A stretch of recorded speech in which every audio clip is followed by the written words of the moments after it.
Seeing people as human is so essential to our ability to navigate the world. I mean, like Mhm. nobody Yeah. on earth right now is, superhuman. That's the Mhm. simplest thing in the world, but like nobody is a god or a saint or a somebody has superpowers. Like these are all humans with human experiences who are desiring to like meet people where they're at in the world. And how we do that is really important. How we decide to, I tell people all the time, if there's something you really don't understand in a person's behavior or point of view, then you don't know the whole story. Welcome to the Storycraft podcast for storytellers. I'm your host, Meg Adams, and I'm here to help you explore how stories shape our connections. Wondering how stories help you network in advance? Looking to bridge online and face-to-face worlds, foster understanding, and ignite innovation? Look no further. Whether you're a leader, communicator, educator, or just love a good story, join us for actionable insights and real talk with professional storytellers, all aimed at helping you build stronger, better connections. I absolutely love this conversation with Katie Quesada. So you are going to hear me sort of geek out in this interview and ask her lots of questions about storytelling. Katie is an acclaimed speaker and consultant who is deeply passionate about the art of storytelling. I met Katie through a Facebook group called Speaker Sisters, and I just felt she had made a post, and I honestly felt that connection with her as she shared just her enthusiasm and curiosity, and you could just tell she had this lively, bubbly personality. And so I was just so excited to have her on the podcast, and it was such a treat to share, our conversation with you. She's recently worked with top brands like SpaceX, United Healthcare, American Eagle Outfitters, and more to ignite their story for more effective communication, high trust within teams, and increased sales. Katie and her husband Danny live with their two daughters in Orange, California. And we talked about this briefly, but they did spend 2 years living in an 180 square foot tiny home and believe that stories are better than stuff. I love that. That might be my new slogan, Katie. Stories are better than stuff. So I know that you are going to love this conversation with Katie, especially if you are a storytelling aficionado like me. But one of the other things I think that everyone can pull from this podcast is Katie's advice on successful communication strategies for interpersonal storytelling and also for business. She talks a lot about what it was like starting out as a consultant in storytelling. So I hope that you enjoy that part of our conversation as well. So, Katie, my first question, I always start with this question because I think it's so interesting to hear people's journeys as professional storytellers, but tell us where you started in your career and how you became a storytelling coach and workshop facilitator and speaker and all the things. Yeah, so I spent all my 20s in the nonprofit space. So I had been speaking kind of regularly in that environment. And then towards the end of my time there, a tiny part of my job was that I would sit across from people who had really powerful life stories. And I would just say, tell me your story. And usually they would tell it to me in anywhere from like 90 minutes to 3 hours. You know how long it takes for someone to tell you their whole life story is a long Yes. time, right? So they'd tell me their whole life stories, which was so fascinating and what a gift, right? And then from that, I would teach them, I would help them say their story in 6 minutes from a stage. So I did that over and over and over again. I basically helped people like condense their life story into something micro to share it at these events we would put on. So I did Cool. that. I did that for like 2 years over and over and over again. And I was like, oh my gosh, actually really love listening to people's stories and then helping them say it shorter. And then Mm-hmm. they also had such a transformation in themselves being able to articulate their own story. That in and of itself was so healing and helpful. So there was all these pieces to the puzzle. And then simultaneously, my husband and I sold everything we owned and moved into a 180 square foot tiny house with our 2-year-old daughter. And we were like, okay, what are we going to do? Yeah, I knew I had to quit my job. I mean, it's a wild, long story, but we knew it was time. And so we moved to do a tiny house. We did full minimalism. We were like, let's do this. I didn't think we could get pregnant again. So we had like really struggled with infertility for a year and miscarriages. And so we had one daughter at the time and I wanted a second second child. And we were like, okay, whatever, it's not going to work. Let's sell everything and move into an RV. So we did. And then 3 weeks later, I got pregnant with my second daughter, Lainey. And so I was Gosh. pregnant and we launched the story consulting business from the RV. And it was such a gift. And now 5 years later, we live in a mansion. It's 900 square feet. Just kidding. But it's 4 times bigger than our other house. And that's we were able to afford the house we live in now. And we moved back closer to our family. And yeah, it's been such an amazing journey 5 years in. So it started really organically. Like I live in a tiny house and I did private story coaching. So I helped individuals tell their stories, which turned into a lot of keynote coaching, which turned into a lot of corporate coaching, which then led to workshops and consulting. And now 5 years later, yeah, I get to work with brands like United Healthcare and American Eagle and SpaceX. And I get to do on-site workshops for teams on concise and compelling communication. I love that whole story. I did not know that about you, so thanks for sharing Get that. out of It's here. just so Yes. cool. Like, oh my gosh, what a wild 5 years. But it sounds Seriously. incredible. So I have like lots of tangents that we can go on, but the first one I want to ask you is when you mentioned in your last answer, you mentioned that there's a change that you saw that you when you were coaching people in your nonprofit, in the nonprofit work that you did, that there was a change in them when they learned how to communicate their story, probably, I'm Yeah. guessing, a lot more Yeah. effectively. Yeah. Yeah. Can you talk about that a little more? Like what changes did you see? I mean, first and foremost, people value their story the least often. Hmm. So they internalize like, well, my story's not that big of a deal. And it's not like hers. It's not as big as his. And I'm not the president and I'm not a celebrity. And I didn't also, cure cancer. And so I'm just this kind of everyday hunky-dory human who's moving through life. But when you actually get to share your story and have it reflected back to you from someone else, that's the initial magic, is that I got to say to people, wait, are you kidding? Wait, did that really happen? Are you serious? And they're Yeah. like, well, yeah, I mean, but it was like 10 years ago and I know it was crazy, and I'm like, no, wait, hold on. Did you know that was a really big deal? Yeah. Do you know that that's incredible? Like, do you know that you're amazing? Did you know that it's incredible that you've overcome that? Did you know that this is really, really, really powerful? So the first is the reflection, just saying back to somebody. And authentically, people are amazing. I mean, I Oh, know yeah. that you know this. I Yes. know that in Yes. your line of work, you Yeah. totally understand this, but I sit across from people and I'm like, wait, the stories that I have heard that I could just fall off my chair. You know what I mean? Like where I'm like, oh my yeah. gosh, the human experience, all of that. And then I reflect it back to them and then they remember like, oh wait, I do have a valuable story. I think I forgot, because it's yours. You just forget. And then they kind of start to remember that their story is really valuable. And then the confidence that's given when you can articulate it in a way that is succinct is incredibly beneficial. So it was both of those things at once. Yeah, I'm with you because I think as a journalist, I would see that over and over again too, where we would like create a story and people would see it on the news and then all of a sudden they felt like empowered a little bit, I would say, like to share that more and hopefully connect with people. And it brought about a lot, change in certain situations. But I'm curious to know too, like, I think sometimes storytelling gets a bad rep as this like touchy feely like who get like, oh, it's storytelling. But what you're talking about is really powerful transformation for Yeah. people. Yeah. So I'm just curious, have you in your line of work, you nodded, but like have you come across people kind of devaluing storytelling in a way? And how would you respond to that? Yeah, I think a lot of actually the skills I teach in storytelling workshops are how to speak to what someone else values. So sometimes when you speak about storytelling, you can tell in someone's eyes they don't value it. They're like, "Oh, Yeah. are you writing children's books?" I'm like, Yeah. "What are you talking I about?" did that all. That's the exact response. And first of all, let me be clear, that's because we're women. Like people do not assume that other men are writing children's books. Sure. But so when I kind of see this like glaze in their eyes, I immediately just speak directly to their values, which is what I speak in storytelling workshops. So I say, oh yeah, sorry, let me rephrase that. It isn't necessarily storytelling, but it is concise and compelling communication that will lead to higher sales. Is that something you're interested in? Okay. And they're like, oh, yeah. And I'm like, yeah, we're in a world that's running out of attention. We're in a world that is having a hard time listening to people speak in real time. We're living in a world where people are genuinely bored by other people. Like that is the world we're living in. So what I get to teach is concise and compelling communication in a way that draws attention and makes people feel something. Yeah. And they're like, oh, okay. Yeah, I like that. But the original word, yes, storytelling, they have all these thoughts about that's like, it's a nursery rhyme. It's a children's book. It's something that's it's for Disney, when you're like, okay, right, yes, Disney's good at it, but it's not that. Right. Yeah. No, and I love that. Thank you for that clarification.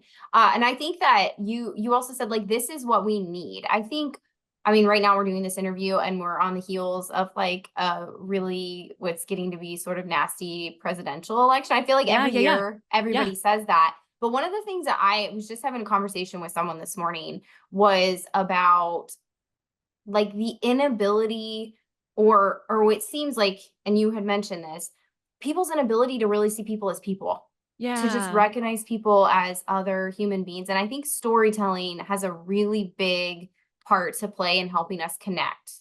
Yeah. So can you talk, have you experienced that? Do you help people do that? Could you talk about that? Yeah, seeing people as human is so essential to our ability to navigate the world. I mean, like Hmm. nobody Yeah. on earth right now is, superhuman. That's the Hmm. simplest thing in the world, but like nobody is a god or a saint or a like, somebody has superpowers. Like these are all humans with human experiences who are desiring to like meet people where they're at in the world. And how we do that is really important. How we decide to I mean, I tell people all the time, if there's something you really don't understand in a person's behavior or point of view, then you don't know the whole story.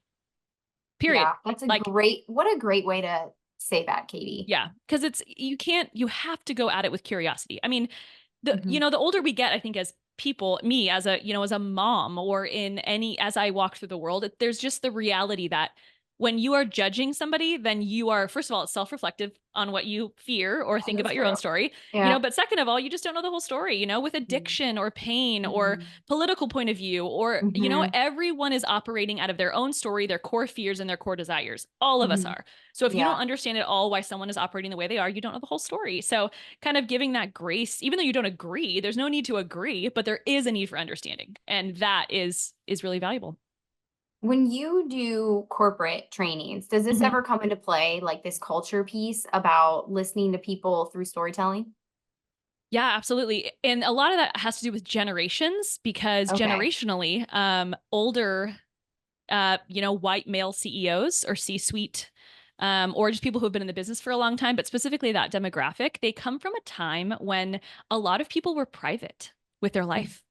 They're Yeah. like, I go to work, I come home from work, I have a wife at home. That's all you need to know. And like, we're doing well. Oops. Like, we're doing well, It's like, thumbs up. I just found out all these Zoom signs. They're so wild. I know it's Um, so bad. yes. And so it was highly private. And the world we're living Yeah. in now is, especially with all these generations in one room. I've worked with corporate teams where there's, like a Gen X, Gen Z, millennial, and boomer, all in the same Mhm. room. And these Gen Zs are like, I'm used to watching people's whole life every day. That's how I Yeah. trust you, is to know Hmm. more of the story. So I really start to help the older generation say, like, you talking about your hobbies and what ways you failed is actually really valuable.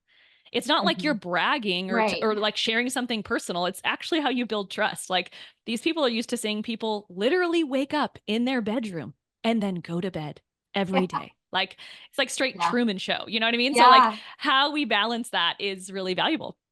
Yeah, that's a great point. And then I mean, I'm just thinking as you're talking too, that obviously is translating into the market, right? Like as Yeah, yeah, millennials become we or have the buying power now, right? And so yeah, what's the frame there when you're talking about like external communication or marketing? Because it's similar.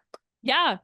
I mean, I would absolutely say I am not a marketing specialist. So I Okay. make sure that that's really clear in my Yeah. things because people are like, oh, good, she is a marketing genius. And I'm like, actually, I have no degrees in marketing. And I like really love working with people who are great at analytics. Like Yeah. I work in partnership with brands for people who do that excellently. There are Perfect. a lot of Yeah. people who have amazing degrees in marketing.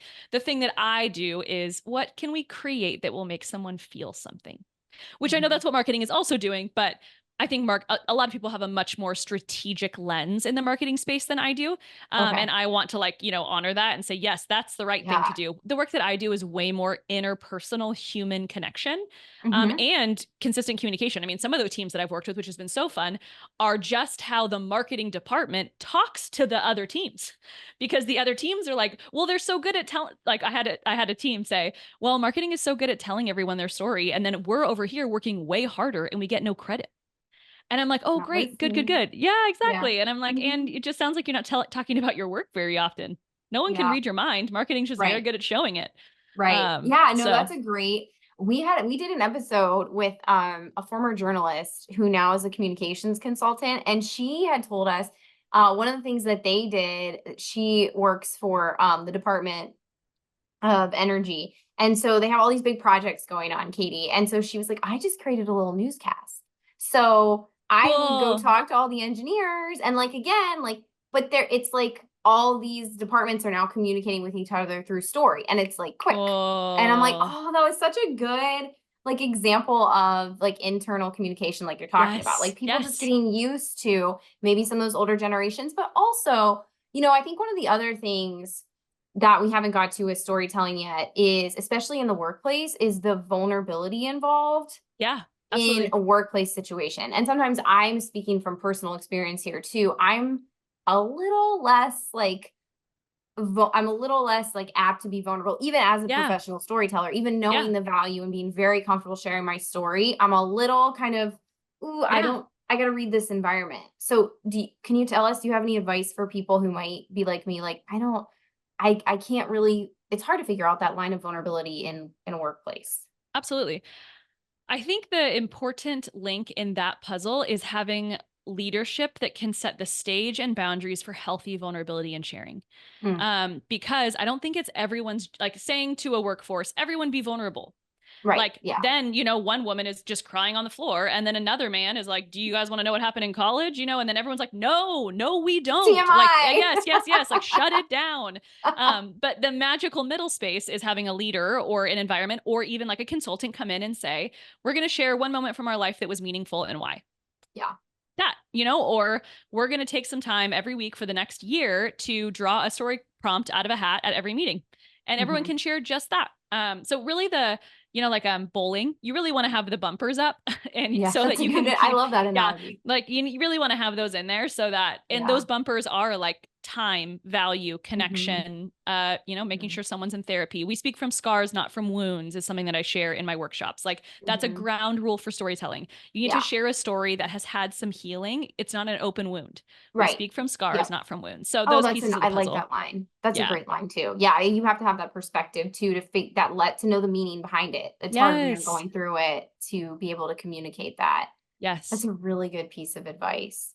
As you kind of, I don't know if you've experienced this, but being in these workplaces, you were talking about the communication between boomers, like Gen X, millennials, Gen Z. I love those like memes and like Instagram Yeah. Yeah. reels. Yeah. Like they're Yeah. so great. Um, how have you had like when you have all of these different perspectives, speaking of like stereotypes and perspectives in a room, how do you kind of manage those different perspectives on communication, right? Like what's okay and what's not. Is there like a strategy to that for listeners that maybe they're in a similar workspace and they're like, our team is this, but I'm not really sure how to balance all of these ideas about privacy and sharing and communication. I mean, at our core in the work environment, everybody wants to be seen as valuable and heard. Hmm. So when we know that, we can start with encouragement. Like that's a great starting point. Like everyone wants to be like, hey, this is how you've been really meaningful to me this year. No matter what generation you're in, encouragement works. Hmm. Or just creating that human connection. And then, yeah, creating those kind of siphons for communication to say like this is how our team operates and doesn't. I mean, because Yeah, it's so goes unique back to to each that. team. So Right, there are right. some teams where like they really do value hearing from everybody their process, quote unquote. Like what we love is hearing everyone's process. And then Hmm. there are other teams I work with that literally like tell me nothing except for what shit you got done, and I don't want to hear it. Do you know what I mean? Like, do not tell me what Right. happened. I don't Yeah, want to know. Like, yeah. drop the number in Slack and don't talk to me again.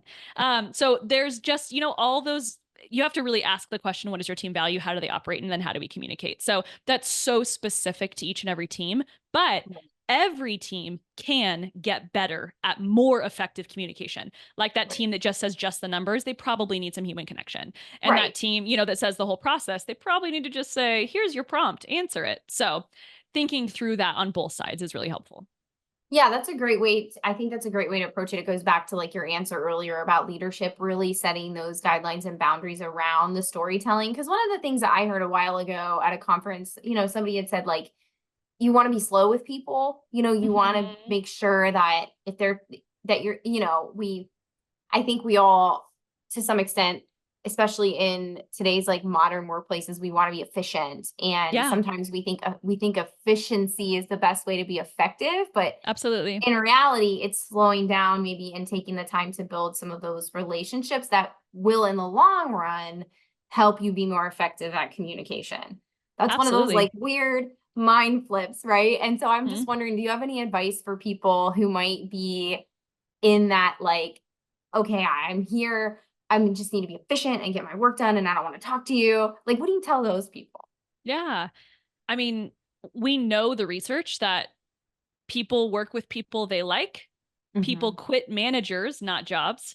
Yep. People have higher retention on teams that they feel they have trust with. I mean, so the Hmm. ROI financially and in efficiency is in healthy human connection. You know, we know Yeah. this in our heart, Hmm. but for some of us, we're like, no, like I love moving fast and I love getting stuff done. Sometimes I'm, fall prey to that. I'm Same. like, Oh yeah. I am so forward thinking and like, let's go, let's go, let's go. My husband is very type A, organized. He can Hmm. tend to be like, okay, let's get like, what do we need to do? What needs to happen? And I'm like, how's everyone feeling? Like, so we kind of Yeah. go back and forth on those roles as well. So, I mean, yeah, I think kind of slowing down and being present with someone, which you said is a great tool and tactic, but then also just remembering that if you want to go far, you have to go together. If you want to go fast, you can go Mhm. alone. So, we know those things, but Yeah. kind of reframing that for yourself, like, okay, I do want to take this team far, is really valuable. Mhm. Mhm. I love that advice. And I love those little one-liners in there too, Katie. Thank you. Those are great. Flipping gears a little bit here. Yeah. I'm curious to know, so this podcast is for listeners who are considering themselves professional storytellers. And Yeah. Yeah. Yeah. so what advice do you have for someone out there who might want to do work similar to you, who might say, okay, I know how to do this, I know how to tell stories, maybe I want to start my own business or be an entrepreneur in this particular space? Would you have any initial advice for that person listening?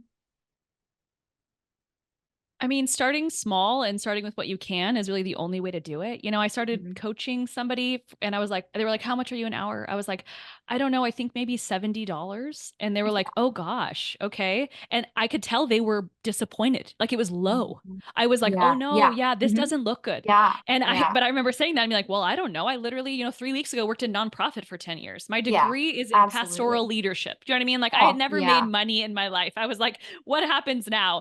And I had a so very similar story, Katie, as a former yes. journalist. Yes, yes, exactly. You're like, "What? People just like can make all this You're money like, by helping what? people?" Yes. So I just started really small with individuals and then I did workshops for free for a while and Mhm, pitched to people I knew like, "Hey, I'd love to do a 2-hour workshop with your team on effective mhm, communication." And then I mean, one of the greatest gifts of my 5 years now that I'm at the place I'm at, and this thankfully worked, and it has become really beneficial, is just being a fiend for feedback. I mean, you need to ah, say, like, how was that? I mean, Google Forms for feedback at the end of every mhm, single thing I do. mhm. What worked, what didn't, what left you confused, what do you wish had happened? Ooh, Like, how do you yeah. rate this? What piece do you think is missing from this? Would you recommend me to Mhm, a friend? Why or why not? Just a mhm, list of mhm, things and then kind of reading through those feedbacks with a confident heart to say, I can grow. I'm mhm, going to get better. I'm going to get better. I'm going to get better. So yeah, really figuring out feedback and creating something that's scalable and then just finding kind of what your little magic is, like what your secret sauce is. Mine is social and interpersonal storytelling and communication within mhm, teams, like mhm. facilitating. But I know some story coaches who specialize in video or who Yeah. create really great abouts and bios and are way better at Mhm. writing. Storytelling, Yeah, it has a million different forms that it can come out at. Like podcast hosts, like there's right. all these amazing ways that storytelling can really show up in the world. So figuring out your kind of lane is helpful as well. I love that advice. That's such great advice because you're right. When you say storytelling, it really is all encompassing when you think Right. about like narrative communication, right? Like Right. there's so many different, and now like there are so many different lanes. Do you have any advice? Like, did you just like try, like when you started and played around, and did you kind of, when you started, did it feel overwhelming, or were you just like, you seem like you had a very chill, like attitude about it, No, which it I was also there love. was always bumps, always, always, always bumps in the road. Yes, always. And there's a trillion things I did wrong. Um, Oh yeah, like yeah, anything else, right? yeah. I mean, it really is just like one foot in front of the other and just like continuing to grow and like creating those referrals and references. And then working with some incredible brands on retainer is really like kind of the Mhm. foundation of how my business got so solid, is Mhm. ongoing work. You know what I mean? Waiting Mhm. every month for someone to like call you to be a keynote speaker is insanely stressful. So that like, you know, ongoing work is really a helpful piece of the journey. So yeah, I think just figure out how to add value and create connection. And I really do believe like I think in as I've gone into now all these companies and businesses and work with these amazing teams is that there is just a little bit of a leadership drought, like a Mhm. drought of people who want to come in, solve problems, work hard and go. And that just doing that thing, I find very natural and I really enjoy like going into a team Mhm. and saying like, all right, let's figure out what the issue is. Let's deal with it. Let's Mhm. face it head on. And then Ooh. I get to go home because they have to do the work in that sense. Do you know what I mean? Yeah. But they Yeah. also had a third party who could show up and say, here's some Right. dynamics I'm seeing at hand. No one had to be the bad guy. I got to tell Mhm. that one old boss that he talks way too long and nobody cares. And I got to tell that one young girl, like, hey, we're going to just turn it down 4 levels. We're going to take a beat and we're going to do Yeah. something called the wait process, which is wait stands for why am I talking? So like those we're That's going to so go great. through each one of those pieces of the puzzle. So Yeah. yeah, I think yeah, finding how you can really serve and connect Mhm. is a part of the process. And then yeah, learning every time. I absolutely undercharged, overcharged, didn't connect, missed event, didn't get a gig. You know, there's been for Yeah. every amazing consulting or speaking gig I've gotten, there's 3 I haven't. Yeah. And so yeah, that's just a part of the journey. I think that's really good advice because I again, like before, when we were talking, it can seem overwhelming. I talk to a lot of people who in this space, or a lot of women, especially who are maybe journalists, educators, marketing professionals, and they're like, Yeah. oh, I might do this as like a side gig, or because my heart's here and I want to explore this. But it seems like the one theme I hear a lot, Katie, is I don't know where to start, or I'm just Yeah. completely overwhelmed. I have like all these things that I could do, and I have a heart for this, and I like this. So I appreciate that idea of just like starting, but also refining. It sounds like as you go, and to kind of give yourself a lot of grace. Yeah. And absolutely hard truth. You don't do something until you put it on your website, you charge money for it, and you do it. Yeah, Period. that's Like yeah. there are countless people I talk to too who are like, I've always wanted to be a coach. I do it sometimes for free, but I don't know. I think I'm a coach. I'm kind of a coach. Should I coach? And I'm like, you're not a coach until you have a website. It says coach, and then you pay someone money and then you get them results. Right. Period.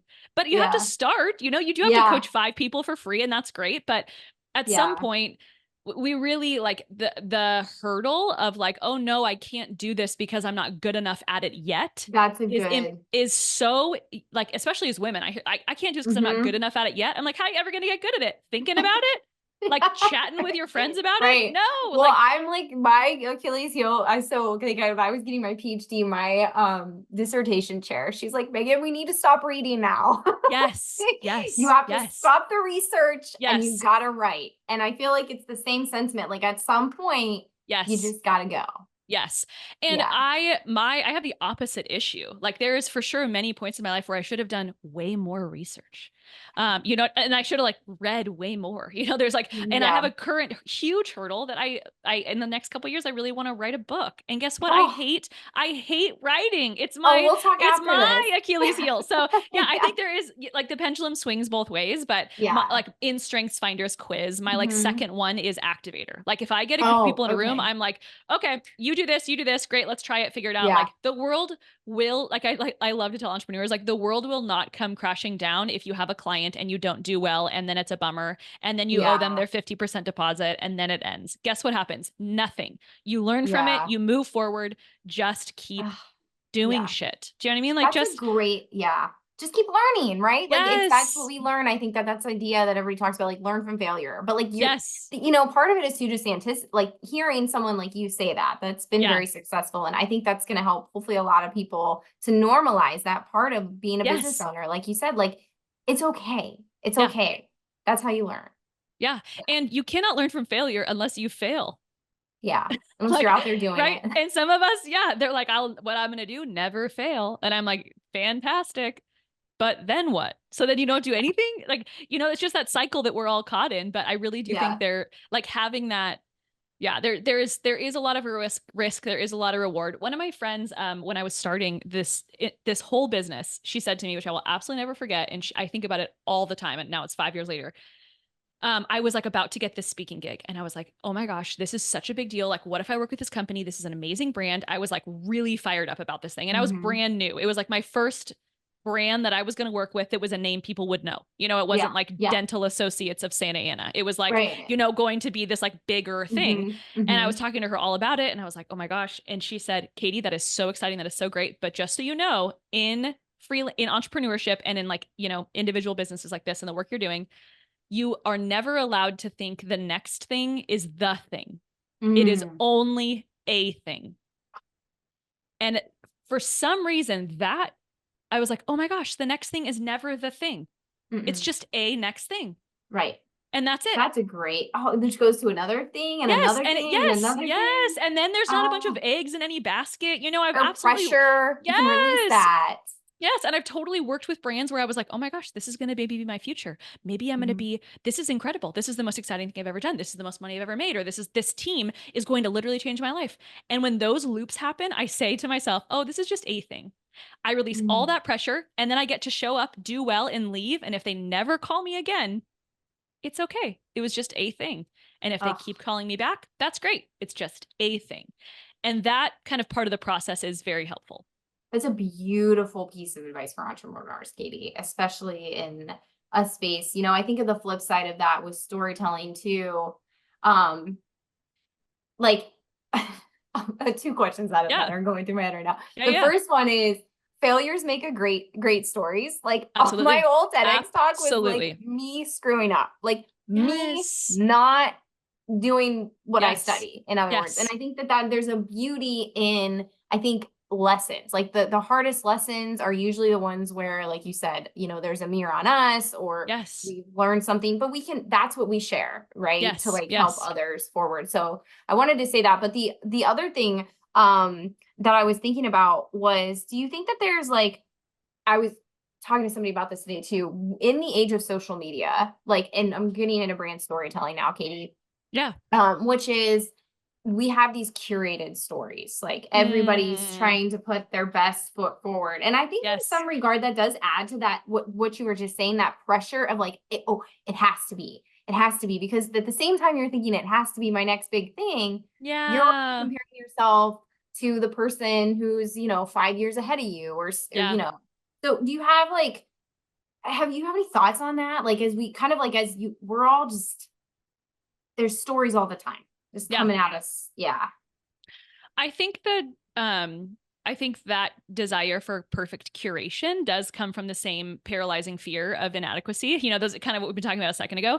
But Yeah. yeah, in social networking, especially, I get to tell people all the time, like, oh, please don't forget, nobody cares.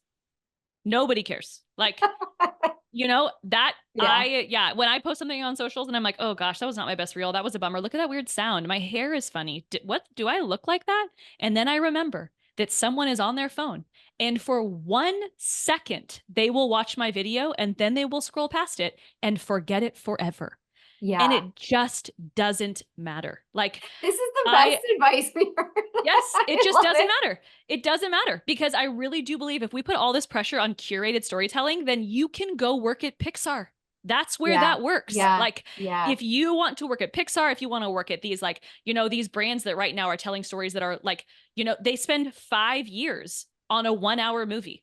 Hmm. Like, that in and of itself, just to process for a second. And I've had the gift of going to Disney Studios and like walking through the That's hallways and thinking awesome. like, I am in the story. I'm like, these stories really did shape my life. Like, and if Yeah. you're the kind of person who does want to spend 6 years on 4 minutes, that's the place to be. But for the Yeah. rest of us who live in the normal world, who need to just be telling our regular life story at dinner tables and on social networking and in podcasts and Hmm. for work or for our brand, us normies just need to get used to like saying a semi shitty story quicker.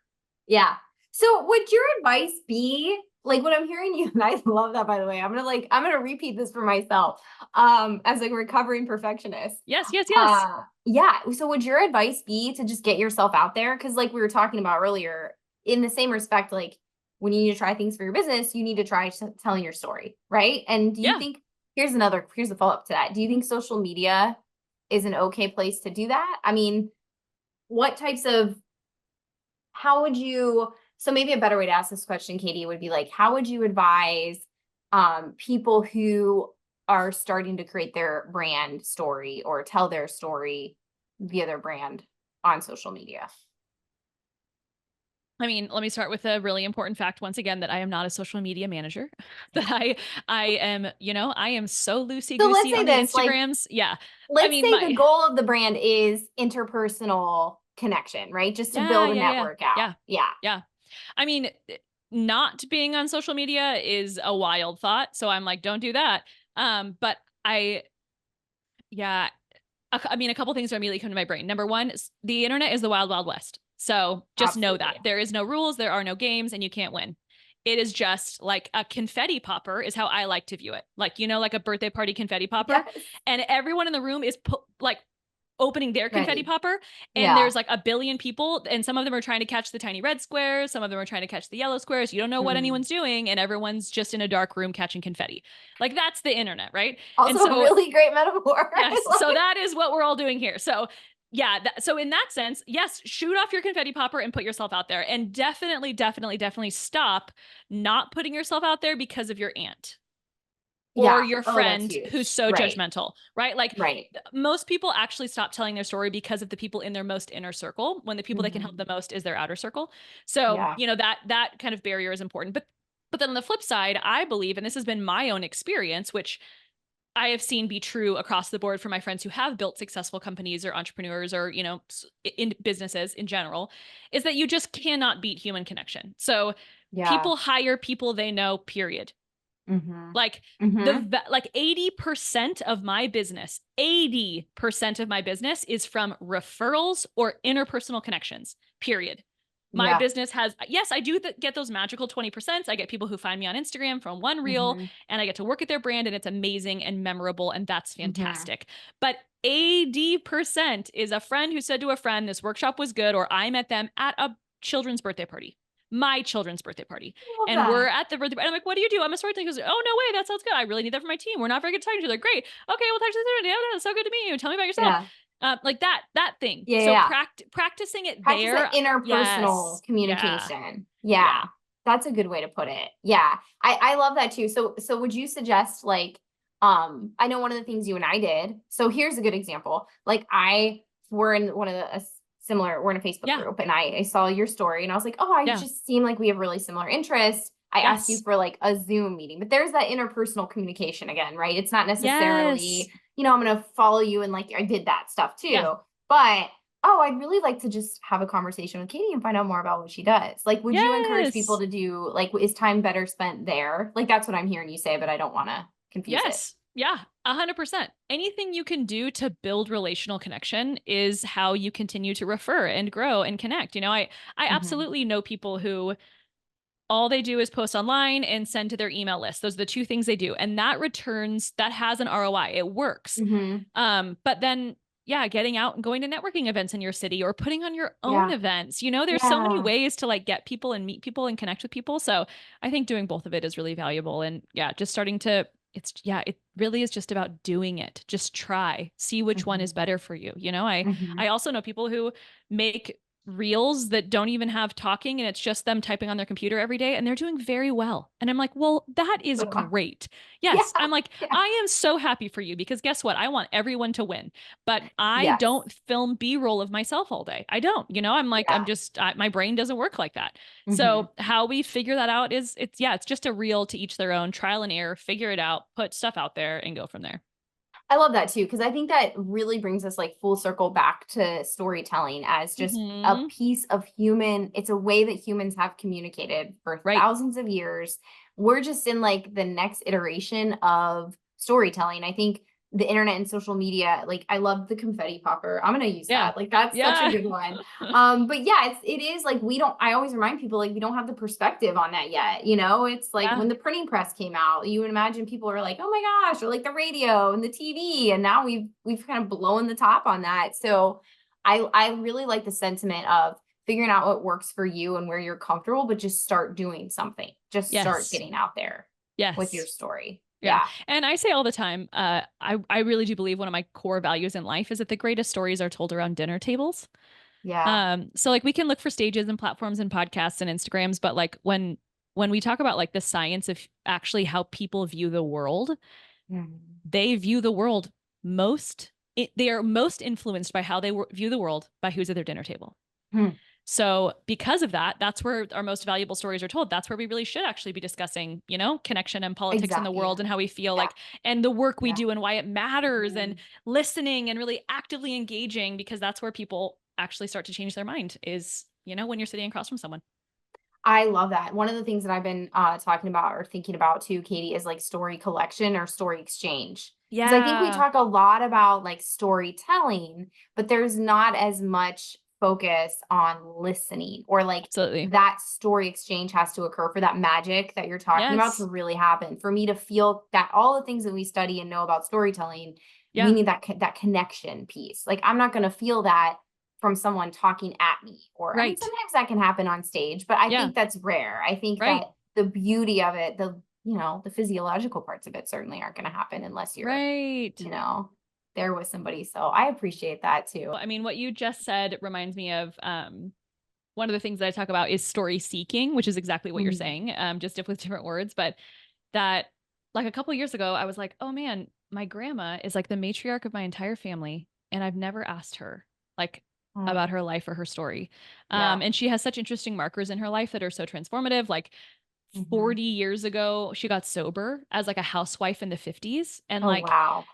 like through a significant journey with alcoholism. And then my grandma is like really known in our county in AA. She's like, Mhm. my whole life growing up, Mhm. people were like, oh my gosh. And everywhere we went, someone knew my grandma. Aw. And I was like, how does anyone know Yeah. grandma? And everyone was like, Yeah. yeah, just she has lots of meetings. That's what people would say. I was like, what does that mean?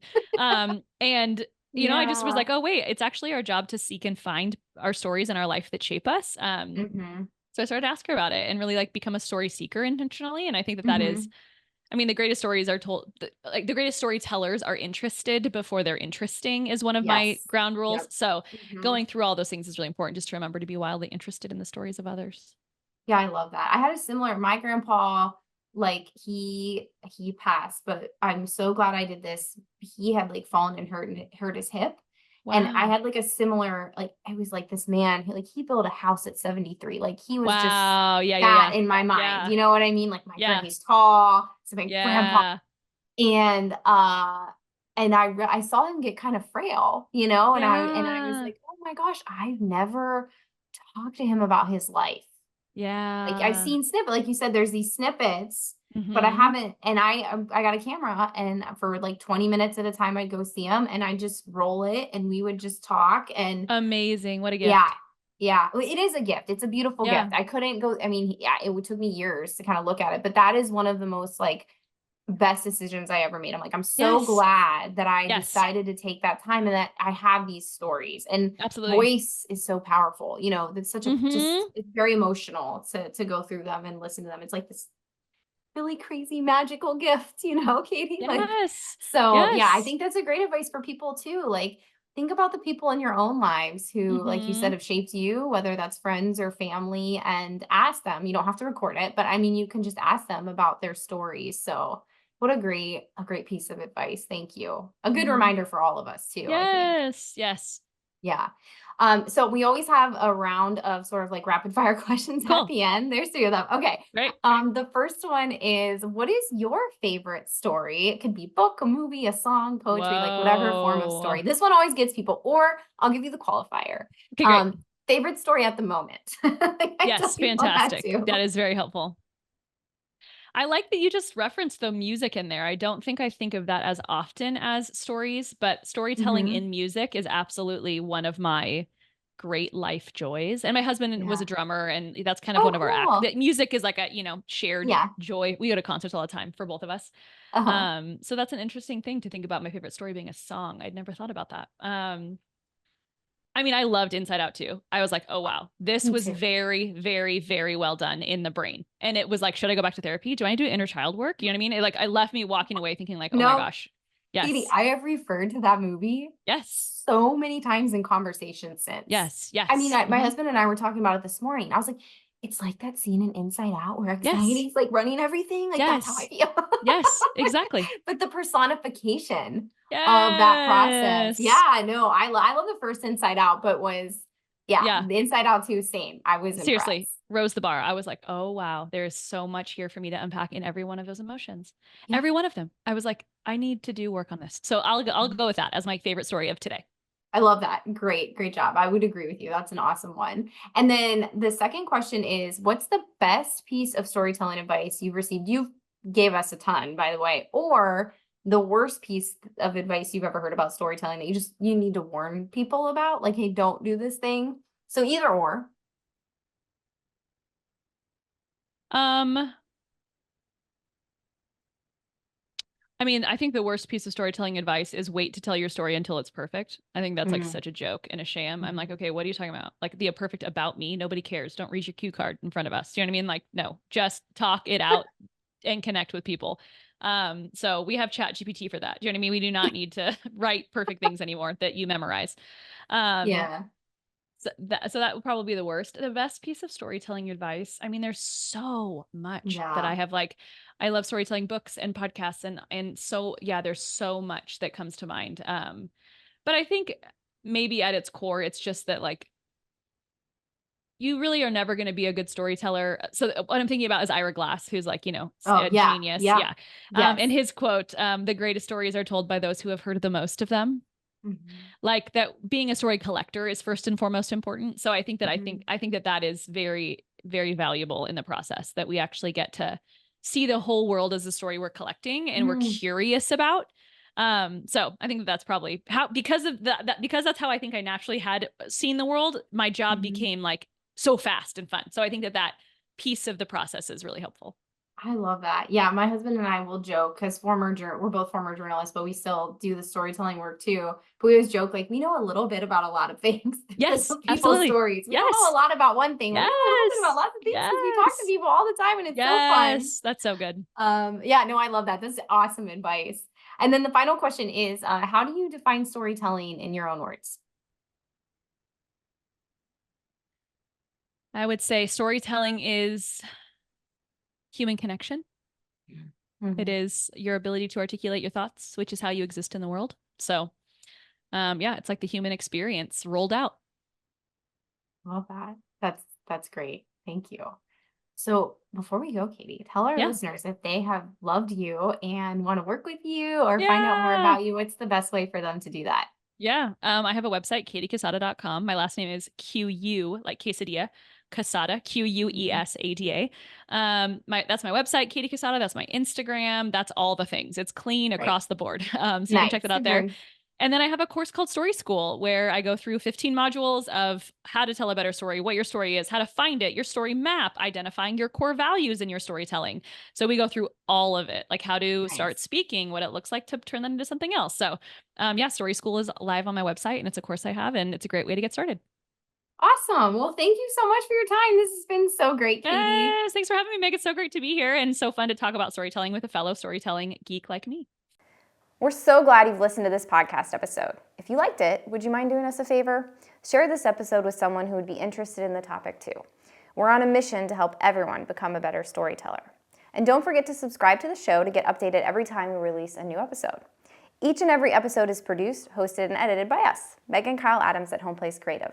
Happy storytelling!